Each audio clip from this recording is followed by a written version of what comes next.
যোৱাকালি মই আছিলোঁ গোৱালপাৰাত, তাৰ আগদিনা আছিলোঁ মানকাছাৰত, তাৰ আগদিনা আছিলোঁ বৰপেটাত, তাৰ আগদিনা আছিলোঁ নগাঁৱত, তাৰপিছত আছিলোঁ মৰিগাঁৱত। আপোনালোকে যদি আমাকো ফ'ল' কৰিছে, প্ৰত্যেকটো ঠাইত নধৰা মানুহ হৈছে। কেইদিনমানৰ আগত কংগ্ৰেছৰ মিটিঙত ইমান মানুহ নাহে। আজি ডিব্ৰুগড়ত আমি নিজৰ BLA সকলৰ মিটিং পাতিছিলোঁ। আপোনালোকে খবৰ লওক, শিলডল ভাঙি মানুহ ওলাই আহিছে, বিশেষকৈ চাহ বাগিচাৰ মানুহ ওলাই আহিছে, 6 জনগোষ্ঠীৰ মানুহ ওলাই আহিছে, যিসকলক জনজাতি দিম বুলি কৈ হিমন্ত বিশ্ব শৰ্মা ডাঙৰীয়াই ঠগালে। 6 জনগোষ্ঠীক জনজাতি নিদিয়ে, কাৰণ এই 6 জনগোষ্ঠীক জনজাতি দিয়াৰ লগে লগেই অসমৰ মূল পপুলেশ্যনৰ 51% আপোনাৰ জনজাতি হ'ব, আৰু তেতিয়া যি দলেই চৰকাৰ নকৰক কিয় মুখ্যমন্ত্ৰী জনজাতি হ'ব। তেওঁ যে মোক ক'ব আপোনাৰ গোটেইকেইটা প্ৰশ্নৰ উত্তৰ দিম, আমাক খালি মাজতে আপোনালোকে নধৰিব। আমি কৈছোঁ যে হিমন্ত বিশ্ব শৰ্মা ডাঙৰীয়া যদি সঁচাকৈ জনজাতি বিৰোধী নহয়, থলুৱা লোকক ভাল পায়, তেওঁ এজন 6 জনগোষ্ঠীক জনজাতিকৰণ কৰাত আগভাগ লৈ জনজাতিকৰণ কৰক, আৰু কওক যে এতিয়া যিহেতু 51% আপোনাৰ জনজাতি হৈ গ'ল, গতিকে আমি এজন মুখ্যমন্ত্ৰী যি দলৰে হওক কিয় আমি জনজাতি কৰিব লাগে, মই মুখ্যমন্ত্ৰীৰ পৰা পদত্যাগ কৰিলোঁ, সেইটো নকয়। সময়ত বদৰুদ্দিন আজমলৰ পিঠিত উঠিও বুকুচাত উঠিও তেওঁ চিফ মিনিষ্টাৰ হৈ থাকিব, সময়ে ক'ব। এতিয়া আহিল BTRৰ কথা। BTRত আপোনালোকে চাওক, যেতিয়া আমাৰ এই বিজেপিৰ সংখ্যাগৰিষ্ঠতা নাছিল, 60টা ছিট পাইছিল, সেই সময়ত প্ৰমোদ বড়োক প্ৰয়োজন আছিল। প্ৰমোদ বড়োৰ লগত তেওঁ মিতিৰালি কৰি এতিয়া বৈতৰণি পাৰ হ'ল। এতিয়া অকণমান তেওঁ সুস্থিৰ দেখি তেওঁ এতিয়া বড়ো জাতিৰ মাজতো ভাগ কৰিব বিচাৰিলে। এতিয়া তেওঁলোকে এলায়েন্সটো ভংগ কৰিলে, আৰু এলায়েন্সটো ভংগ কৰি তেওঁলোকৰ বড়োৰ মাজত ভাগ কৰি তেওঁ বৈতৰণি ভাল হ'ব খুজিছে। সেইকাৰণে আপোনাৰ BTRত BTCত আজি আপোনালোকে দেখিছে বড়ো অবড়ো সকলো লোকে হিমন্ত বিশ্ব শৰ্মাৰ বিৰোধী। কেৱল মানুহে ভাবি আছে যে কোনদিনা অসমৰ নিৰ্বাচন ঘোষণা হয়, কোনদিনা আমি ৰাজপথলৈ নামি তেওঁৰ বিৰুদ্ধে সোচ্চাৰ হওঁ। 3000 বিঘা মাটি ডিমা হাছাওৰ আপোনাৰ আদানীক দি দিলে।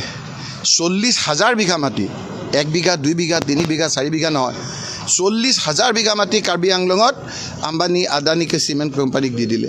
আমি কোৱা কথা নহয়, কোৰ্টত কৈছে, কোৰ্টত ন্যায়াধীশে কৈছে। এইটো কি চলি আছে? আচৰিত ধৰণৰ এটা কৈছে যে এখন ডিষ্ট্ৰিক্ট আপোনালোকে এনেকৈ দি দিছে, উন্নয়ন বুলি কৈ পেলাই এনেকৈ মানুহৰ ঘৰবিলাক নাইকিয়া কৰি পেলাইছে। প্ৰথমে মানুহৰ নিডটো পূৰা কৰিব লাগে, মানুহ জীয়াই নাথাকিলে কিহৰ আকৌ উন্নতি? আজি আপোনালোকে দেখিছে যে আপোনালোকে কৰি আছে যে নাগাৰ আকৌ আগ্ৰাসন হৈছে। এই সময়ত হিমন্ত বিশ্ব শৰ্মাৰ গুলীকেইটা ক'ত গ'ল? এই সময়খিনিত তেওঁৰ যে একেবাৰে বুকু পিন্ধাই আহিছিল, সেইবিলাক ক'ত গ'ল? আজি ফেঁচাটোৰ দৰে যে তেওঁ আজি নিমাত তিতাল হৈ আছে। কত ফুকন আহি আছে আপুনি চাওক। হিমন্ত বিশ্ব শৰ্মাৰ সোঁহাত বাওঁহাত কংগ্ৰেছলৈ আহি আছে। BTAD ইলেকশ্যনটো হ'ল আপোনালোকে এবাৰ খুব চিন্তা ধৰণৰ কথা। যি BTADৰ এটা দলে এই হিমন্ত বিশ্ব শৰ্মাৰ চৰকাৰখন কৰাত সহায় কৰিলে, সেইসকলক চেক বুজি আজি পিছফালেদি তেওঁৰ যিটো অভ্যাস চুৰি মাৰিলে। এইটো প্ৰমোদ বড়োৱে তেওঁ চৰকাৰ কৰাত সহায় কৰিছিল।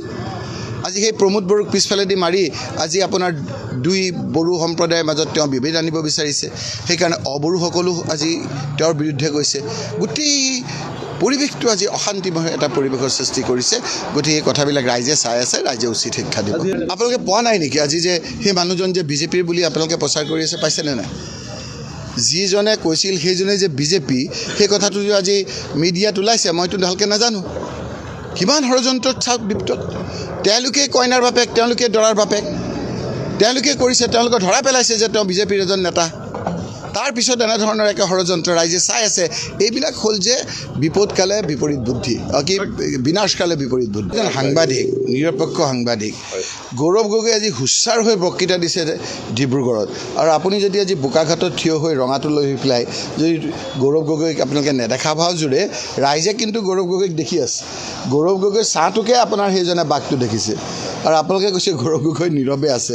আজি তেওঁ প্ৰশ্ন তুলিছে যে মহাভাৰতত মামা বুলি কোৱা লোকজনৰ খুব আপোনাৰ ৰোলটো খুব ভাল নহয়, আৰু সেইকাৰণে আমাৰ ইয়াৰ মামা সেই ধৰণৰ এটা শুকুনিৰ ভেষ লৈছে। আৰু সেইখিনি কথা যদি নুশুনা ভাও জোৰে, ৰাইজে সময়ত তাৰ প্ৰত্যুত্তৰ দিব। ক'বলৈ আপুনিও আপোনাৰ মুখেদিও আপোনাৰ সঁচা কথাখিনি ক'বলৈ নোৱাৰে, কাৰণ হিমন্ত বিশ্ব শৰ্মাৰ দিনত সকলো যে অস্থিৰ পৰিৱেশত আছে। সাংবাদিক কওক, ইভেন আপোনাৰ নিষ্ঠাবান বিজেপি কৰ্মীসকল যে অস্থিৰ হৈ আছে, সেই কথাটো আজি হাত হাতৰে স্বীকাৰ কৰিছে। হিমন্ত বিশ্ব শৰ্মা নিজেও অস্থিৰ হৈ আছে। তেওঁ জানে যে কোন সময়ত মোৰ গাত দি যায় ঠিক নাই। গতিকে এই সময়খিনিত আজি আপুনি কওকচোন, চাকৰি বাকৰি কোনে পাইছে?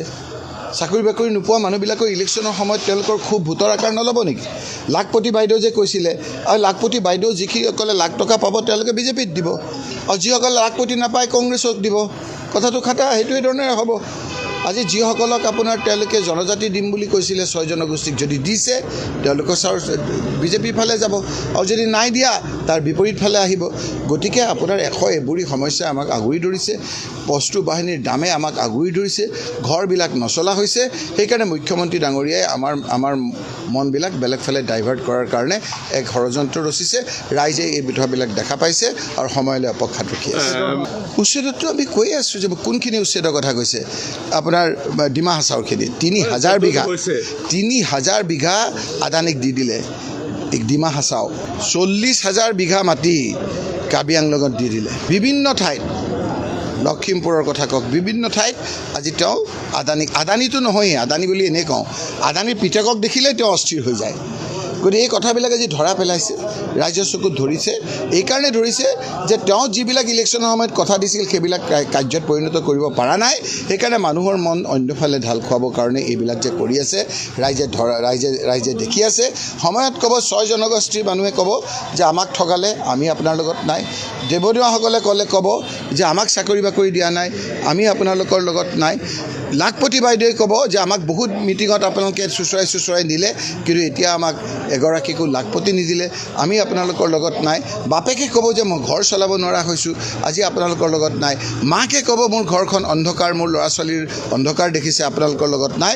সৰ্বদিশে আজি অসমৰ মানুহৰ মনত যিটো এটা অন্ধকাৰময় পৰিৱেশৰ সৃষ্টি হৈছে তাৰ প্ৰত্যুত্তৰ 2026ত আপোনালোকে ভোটৰ বাকচত দেখা পাব।